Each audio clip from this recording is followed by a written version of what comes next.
What's going on, guys? It's your boy Scare Soldier back with another Borderlands 3 video, and in today's video we are going to be looking at the newly buffed Webslinger. Now this weapon comes from the Guardian Takedown, so I already know that this gun is going to be something that a lot of people are not going to want to farm right away, so we're going to determine and save you guys some time if this gun is actually worth the farm. So without further ado, guys, let's look at the stats real quick and then we'll look at the gun itself. So we have 2,889 damage now, and the gun has 75% accuracy, handling of 59%, reload time at 3.5 seconds, fire rate at 8.82 seconds, and a fat mag size of 88. Now this gun again shoots kind of like a web form, so Webslinger, which is the perfect name for this weapon, kind of shoots like it's webs. And then of course we have a launcher mode as well on the weapon, so you have to hold down the trigger button, let it charge, and then you let it go, and then it shoots a big explosion. Now, the thing with this weapon is that it's not a traditional weapon. You can actually use it for another reason, which I'm going to show you in a second. But again, in regards to the launcher mode, one more time, this thing takes a little bit of time to charge back up, so you can't spam it unless I think you have Mo's and you use some for the road. Then maybe you can spam the launcher mode a little more. But that's pretty much that with the gun, guys. So we're going to go ahead and show you some gameplay of the buffed Webslinger and see if it actually does some damage against normal enemies, and let's go and do that. But first, let's show you how to use this gun. So what you want to do is grab a wall. But before that, make sure you have at least a red suit or a transformer so you do not kill yourselves with the weapon. So we have a radiation. That's why we have the red suit on. We're going to grab a wall. Gonna run and jump and shoot the wall, and it's gonna help propel you further. So I guess this gun was meant to help you with some skips as well. So kind of like Spider-Man climbing walls, this is what this thing is supposed to do. So it's a little tricky. You got to get used to it. You gotta practice a little bit to get it down right, but then once you get it, you can get some distance. So if whoever wants to skip, this gun can help you skip.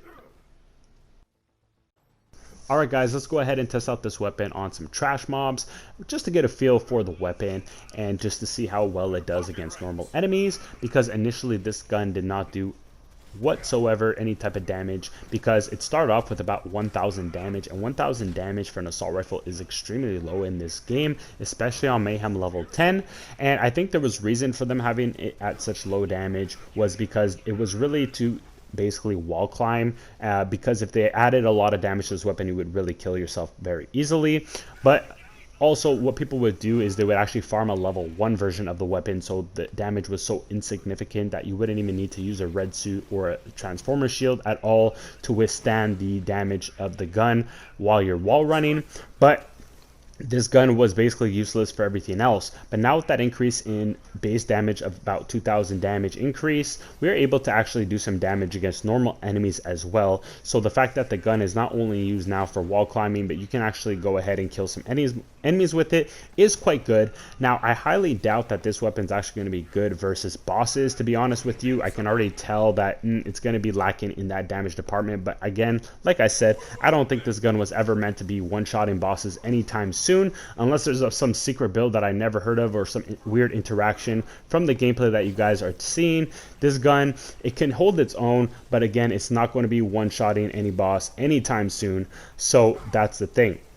Now, because this gun comes from the Guardian Takedown, it could be a little tougher for some people to acquire if your builds are not set up properly, because the Guardian Takedown can do a little bit of time. But what you guys can see from the gameplay is that, yes, this gun can do a little bit of damage against trash mobs. So if that's what you guys are into, go ahead. But I feel like for the end game content, which you guys are about to see soon, it might show you guys a different result. But there we go, we got the boss out of the way. Not too bad.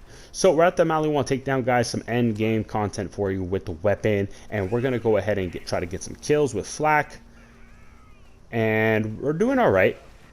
Decent damage so far. The thing I like about this gun is the mag size is quite high, so you don't have to reload it too often, and that's really cool. Now, unfortunately, with the launcher mode takes a long time before it resets. So after you use that one projectile from the rocket setting, it takes about 5 to 10 seconds for it to reload, so then you can use the rocket launcher effect of the weapon. And the rocket launcher effect of the weapon honestly is not that powerful. I wish it was a lot more powerful for the weapon, at least giving it one good property to make it absolutely a beast, because the normal effect of the fully automatic version, it's good against normal enemies, but again, it still lacks some damage. So overall, I think that they were trying to keep the concept of the weapon for purposely to do wall running and skips, if you will.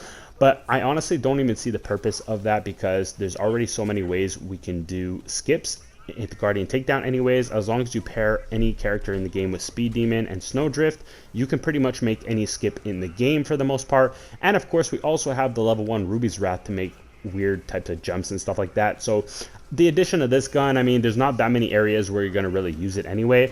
So, and you guys see it's kind of weak versus the Kraken as well. So really the purpose of this weapon for me wouldn't be something I would actually try to go for. So overall, guys, my review on the weapon is that it's still not that good. I mean, we can already use skips in our own way. Like I said, a Snowdrift, Speed Demon on any character, you can do any skip pretty much in the game, or a level 1 Ruby's Wrath.